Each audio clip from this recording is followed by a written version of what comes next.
Unbelievable weekend in college basketball. So many great games coming down to the wire. We'll get into all this and more coming up on Hoops in 5, your 5-minute college basketball show. I'm your host, PJ Glasser, and let's get started. Well, arguably the best rivalry, maybe in all the sports, but certainly in college basketball, Duke and Carolina squared off on Saturday, and as it usually does, this game delivered. It was all Duke early on. They punched first, got off to a great start. Their star Cameron Boozer led the way with 24 points for the Blue Devils. Caleb Wilson, the star freshman for UNC, was also great with 23 points. He was doing everything he could to keep UNC in this game early. Duke led by as many as 13. They led by 12 at halftime. In the second half, it was still Duke. They were in control of this game until in the late last couple minutes where UNC just starts to make a little flurry. They were down 6, then they cut it to 4. They're down 3, and Henry Vasar with this three-pointer ties the game up at 68. UNC gets a stop. They get the ball back. Less than 10 seconds to go. And Seth Trimble, wide open in the corner, knocks down the three-pointer with 0.4 seconds left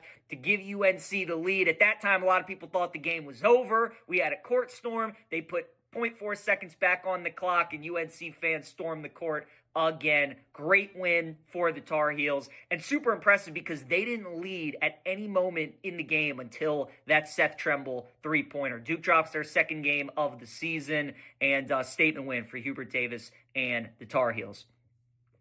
We also had a top 10 matchup in the Big Ten between Michigan State and Illinois. This game was also bananas. Back and forth action in the first half. Really solid game. Took us about 2.5 minutes to get our first points, but once we did, then the scoring really started to pick up. We had this highlight reel dunk from Cohen Carr in the first half. Jeremy Fears throws it up to him, and the athleticism from Carr, who is probably the best athlete in college basketball, reverse alley-oop dunk. So good, you got to see it twice, 3 times. Unbelievable play from Cohen Carr. Then in the second half, we'll pick it up late. This game had so much action late in this game. Illinois takes the lead with a runner in the lane. Then coming back, Kerr Tang the other way, drills the three-pointer for Michigan State, less than 10 seconds left. Then Keaton Wagler comes back for Illinois down by 2, misses the 3. Jake Davis gets the rebound for the Illini, is fouled with less than a second left, makes both free throws extremely clutch.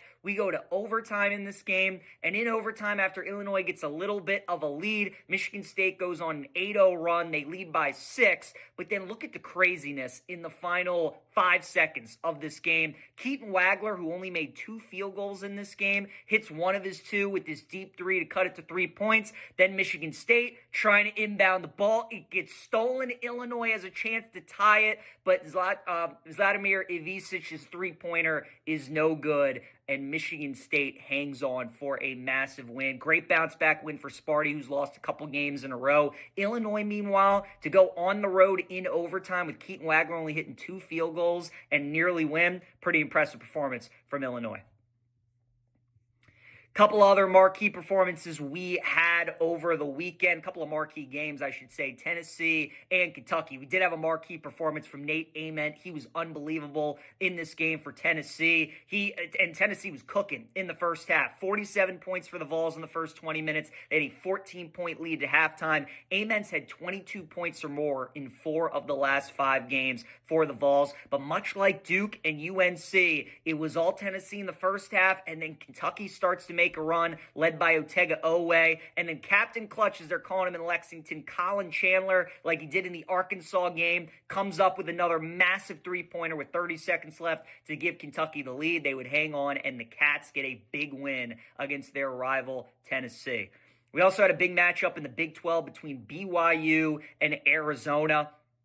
BYU has lost their 4th straight game. 3 of those 4 games have been to Arizona, Kansas, and Houston. So you can't blame them. But again, searching for that big win, trying to beat one of the top teams in the country, and BYU just can't do it. A.J. DeBonsa, the stud freshman, he had 28 points. He was terrific last night, but just too much Houston. Kingston Flemings really stepped up in the second half. Emmanuel Sharp hit some big shots, and Houston improves to 21-2 on the season in the Big 12 as they are still looking for that regular season Big 12 title.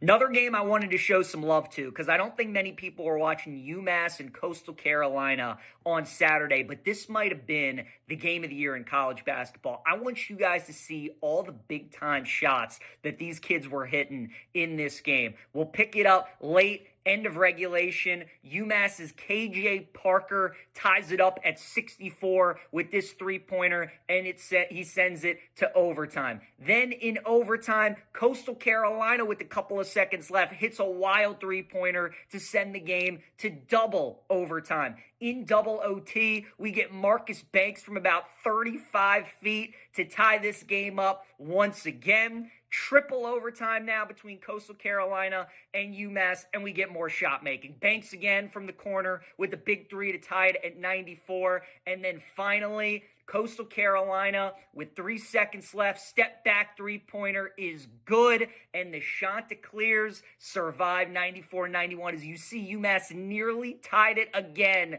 from beyond half court. Unbelievable game, unbelievable shot making by both of these teams, and arguably the game of the year between UMass and Coastal Carolina. Some other scores we had from over the weekend. Arizona remains undefeated, as does Miami of Ohio, and Florida goes into College Station, smokes A&M, and are now atop the SEC standings.